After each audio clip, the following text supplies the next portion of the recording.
Every World Cup has stars, and its surprises. But there is a third thing every World Cup produces that the previews never prepare anyone for. Exposure. The brutal, public, unavoidable moment when a team that passed every test before the tournament arrives at the only test that actually matters and fails it in ways that cannot be explained away. One team at this World Cup has reached that moment. The collapse is already happening. And the most uncomfortable part is not the results. It is that nobody saw it coming. And everybody should have. That is the specific quality that separates it from every other competition the sport produces. Club football operates across enough matches to absorb bad weeks and correct problems before they become permanent. Friendly matches exist in a pressure environment so artificial that the information they provide is almost always misleading. Even qualification campaigns, long and demanding as they are, contain enough variation in opponent quality that a team can navigate them without ever being tested at the level the tournament itself demands. The World Cup removes all of that insulation. It takes whatever a team actually is and places it under pressure that only this competition generates. Weak defense becomes humiliation. Poor structure becomes chaos. Lack of identity becomes the kind of disaster that plays on screens across the world and defines a campaign permanently. One team has become the clearest example of that reality at the 2026 World Cup, and the exposure is only getting worse. That distinction matters and needs to be established clearly.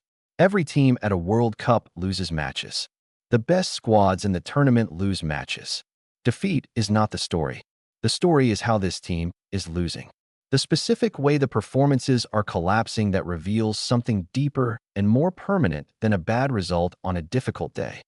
The defensive shape without the ball is disorganized in ways that coaching intervention should have identified before the tournament began. The attacking system produces no clear patterns of movement that opponents need to specifically prepare for. The midfield is being overrun not occasionally, but consistently, as a structural reality that repeats itself regardless of who they are playing or what the scoreline is when it happens. And the defensive mistakes are not the random individual errors that every team produces under World Cup pressure. They are the same mistakes, recurring, in similar situations, against different opponents, which means they are not mistakes at all. They are symptoms of something that was present before the tournament started and that the tournament is now making impossible to overlook. This is a pattern, and patterns at a World Cup do not correct themselves. At this level, pressure does not build gradually. It explodes. The explosion follows a cycle that anyone who has watched tournament football long enough recognizes immediately. Early resistance. The first 20 or 30 minutes where the shape holds close enough to the level required that the match feels manageable. Then one mistake. Not catastrophic necessarily. A small one. The kind that at club level would be absorbed and forgotten by the next phase of play. But at a World Cup, that small mistake triggers something in the collective psychology of a squad that has been operating under pressure it was not fully prepared for. The second mistake follows faster than the first. Then the panic arrives. Decision-making that was already fragile becomes genuinely poor under the anxiety that a team in trouble on the biggest stage generates for itself. Passes that should be simple become complicated. Movements that training made automatic become hesitant. The communication that a defensive unit needs to function disappears into the noise of a stadium that can sense the collapse before it is complete. And once the collapse is complete, opponents smell it. They have been at this level long enough to recognize a broken team. And broken teams at World Cups do not recover within the same match. They carry the fracture into the next one. Every player on that pitch is trying. The desire to produce something better than what the results are reflecting is genuine. But effort without identity is just energy without direction. And this team does not look like it knows what it wants to be. Not strong defensively in the organized collective sense that makes teams without elite individual quality genuinely difficult to break down.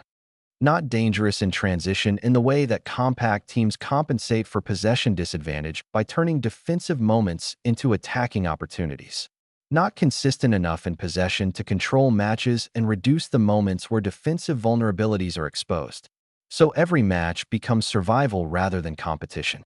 The tactical approach changes from game to game, not because of sophisticated adaptation, but because there is no clear tactical identity to return to when the initial plan stops working. And survival football rarely survives long at a World Cup because the opponents at this level are too good to allow the moments of fortune that survival depends on to arrive consistently enough to matter. The statistics do not capture the most worrying thing about this team. The most worrying thing is visible in the reactions, in the body language that follows a goal conceded. The heads that drop, not in the immediate sharp disappointment every team shows in the seconds after conceding, but in the sustained communicative way that tells everyone watching that the belief required to recover has already left the building. The lack of communication on the pitch between players who should be organizing each other constantly. The panic decisions in key moments. The pass backwards when the situation demanded forward movement. The clearance hit without a target when composing and finding a teammate was the correct and available option. When belief disappears from a team at a World Cup, even simple situations become disasters. Because simple situations require confidence to execute correctly. And confidence is exactly what this team has been losing with every match that confirms the gap between what they hoped they were and what this tournament is proving them to be. Pressing smarter when the opponent is vulnerable. Defending deeper when the scoreline demands protection. Managing the final 20 minutes of close games with the composure that turns one goal leads into 3 points. That is the specific quality separating the squads performing at the level this tournament demands from the ones struggling beneath it. This team looks stuck in a different speed from the competition surrounding it. Not slightly behind, significantly behind. In the specific way that reveals itself most clearly when the opponents change from match to match, but the problems stay exactly the same. Because if the problems were related to individual opponents, they would shift as the opponents shift. The fact that they do not shift is the most damning evidence that what is happening goes deeper than matchday preparation or tactical adjustment. At World Cup level, the speed difference between teams that belong here and teams struggling to justify their presence is not a minor detail. It is the difference between competitive and humiliating. And that line has already been crossed. The World Cup did not create what is being seen on these pitches. It revealed it. And that distinction points the examination toward where it actually belongs. Not at the tournament itself, but at everything that led to it. The preparation that did not address the structural weaknesses now visible to the entire world. The qualification process that allowed a team to reach this stage without being genuinely tested at the level the stage would demand.